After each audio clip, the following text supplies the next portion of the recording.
2014 সালের পর থেকে কোথায় ছিল জামাত, কোথায় ছিল তারা?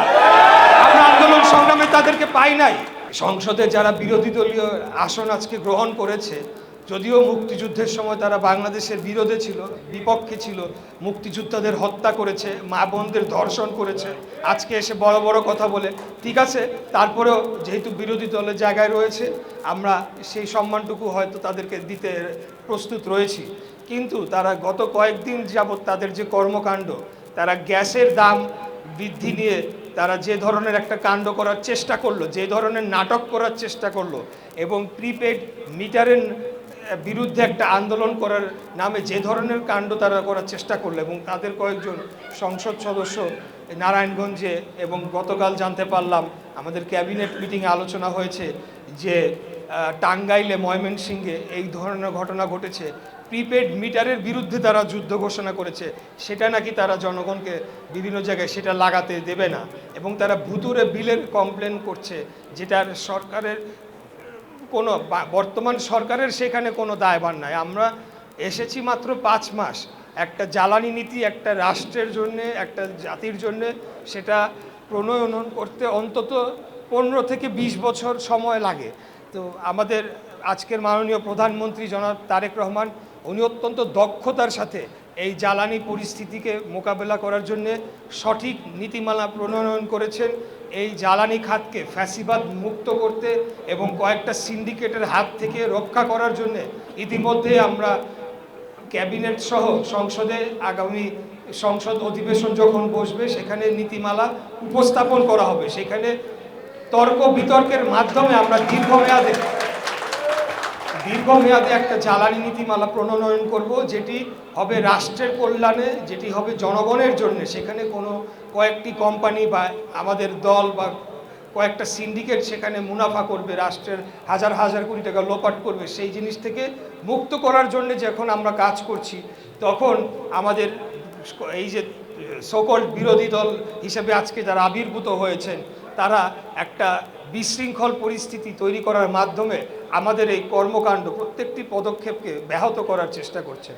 শুধু এটা নয়, আরও বিভিন্ন জায়গায় আপনারা লক্ষ্য করে দেখবেন যে মবতন্ত্র, মব কালচার যেটাকে আমরা আখ্যা দিচ্ছি, বিভিন্ন জায়গায় মবতন্ত্র তৈরি করার মাধ্যমে আমাদের নেয়া পদক্ষেপগুলোকে তারা ব্যাহত করার চেষ্টা করছে। সে কেবলমাত্র তাদের ব্যক্তি স্বার্থ।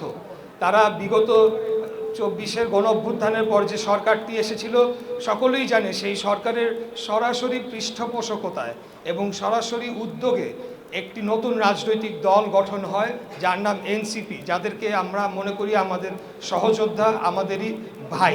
আমরা একসাথে ফ্যাসিবাদ বিরোধী আন্দোলন সংগ্রামে লড়াই সংগ্রাম করেছিলাম। তাদের যারা নেতৃবৃন্দ রয়েছেন তাদের অবদানকে আমরা সসম্মানে স্বীকৃতি দিয়েছি।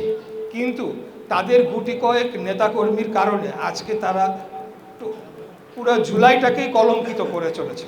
জুলাইয়ের সকল যারা শহীদরা রয়েছেন, আহত রয়েছেন, তাদের পরিবারের জন্য তারা কি করেছেন সেটা আমাদের প্রশ্ন থাকতে চায়। আমরা পদক্ষেপ নিয়েছি, আগামী 19 তারিখ আমাদের 17টি মন্ত্রণালয়কে সমন্বিত করে একটি জুলাই কমিটির মিটিং হবে। সেই কমিটিতে আমরা শহীদ যারা পরিবার রয়েছেন, আহত যারা জুলাই যোদ্ধা রয়েছেন, তাদের পুনর্বাসন এবং তাদের কল্যাণে, এবং যারা আহত হয়েছেন তাদেরকে আবারও কর্মক্ষম করে কিভাবে আমরা কর্মসংস্থান তৈরি করতে পারি সেই বিষয়ে আমরা সুনির্দিষ্ট কার্যক্রম নেব, এবং সেটি আমরা সারা দেশে এই কার্যক্রমগুলো করা হবে।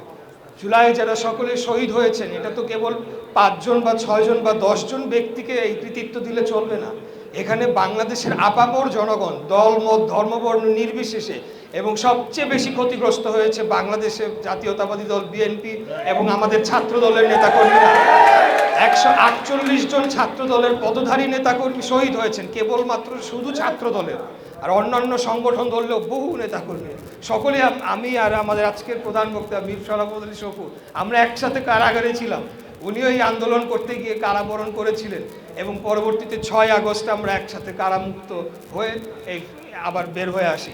তো এইসব যারা আজকে আন্দোলন করার চেষ্টা করেন, বা আন্দোলনের নামে যে একটা অপ্রীতিকর পরিস্থিতি, আপনারা সচিবালয়ের সামনে নিশ্চয়ই দেখেছেন যে কী ধরনের পরিস্থিতি হচ্ছে, এবং আমাদের আজকের যে বিরোধী দলীয় নেতা তিনি তার একজন সংসদ সদস্যকে এভাবে গলা ধরে থাপ্পড় মেরে তারা মানে একটা কি ধরনের একটা নাটক তারা সাজাচ্ছেন।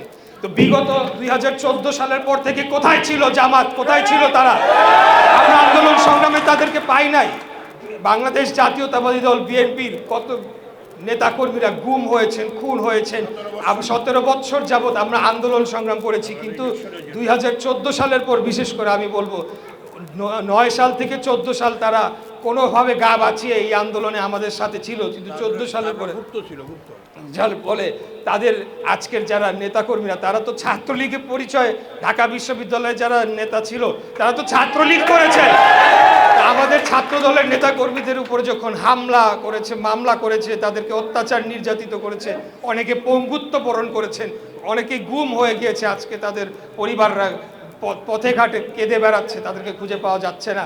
তখন তো তারা ছাত্রলীগ করে সেই নির্যাতনে অংশগ্রহণ করেছেন, আমাদের উপর অত্যাচার নির্যাতনে তারাও অংশীদার ছিলেন। আজকে যদি এসে তারা আমাদেরকে হুমকি ধামকি দেয় যে তারা নাকি আন্দোলন করে, তখন এগুলা শুনে পাগলেও হাসে, আমি বলবো পাগলেও হাসে। বাংলাদেশ জাতীয়তাবাদী দল বিএনপি একটি সর্বসাধারণের দল। আমি বলবো যে এটা একটা মহাসমুদ্রের মতো দল। সারা বাংলাদেশে কোটি কোটি আমাদের জনগণ রয়েছে যারা আমাদের এই সরাসরি ভোটের মাধ্যমে আজকে নির্বাচিত একটি সংসদকে প্রতিষ্ঠিত করেছে।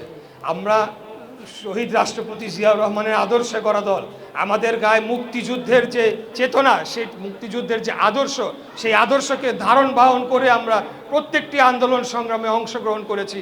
বাংলাদেশকে সবসময় যে কোনো বিদেশি আগ্রাসনবাদী শক্তির হাত থেকে আমরা মুক্ত রাখার জন্য সবসময় সোচ্চার ছিলাম, সেটা যেই দেশই হোক না কেন।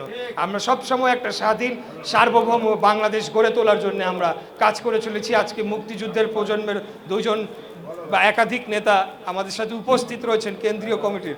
আমরা সবসময় একটা স্বাধীন সার্বভৌম এবং গণতান্ত্রিক বাংলাদেশ গড়ার জন্য আমরা কাজ করে চলেছি। কোনো বিদেশি শত্রুকে আমরা পরোয়া করি না। আমাদের পূর্ববর্তী বীর শরাফত আলী সপু যেটা বলে গিয়েছে যে গতকাল ভারতীয় হাই কমিশনারকে খুব স্পষ্ট বার্তা আমাদের প্রধানমন্ত্রী দিয়েছেন যে খুনি স্বৈরাচারী ফ্যাসিবাদী হাসিনা সে একজন দণ্ডিত আসামি, সে গণহত্যার জন্য দায়ী, তাকে বাংলাদেশের মাটিতে বিচারের মুখোমুখি করার জন্য ফেরত দেওয়া হোক। আমরা কাউকে পরোয়া করি না। আমাদের শক্তি বাংলাদেশের জনগণ। আমরা এই জনগণের শক্তিকে নিয়ে আগামী দিনে একটি স্বাধীন সার্বভৌম এবং উন্নত বাংলাদেশ গড়ে তোলার জন্য কাজ করে যাব ইনশাআল্লাহ। যেই দল করি না কেন আমরা গণতন্ত্রে বিশ্বাস করি। একাধিক রাজনৈতিক দল থাকবে, কিন্তু রাষ্ট্রের ক্ষতি হয়, জনগণের ক্ষতি হয়, এই ধরনের কোনো পদক্ষেপ যাতে কেউ না নিতে পারে সেই বিষয়ে আপনারা সজাগ থাকবেন।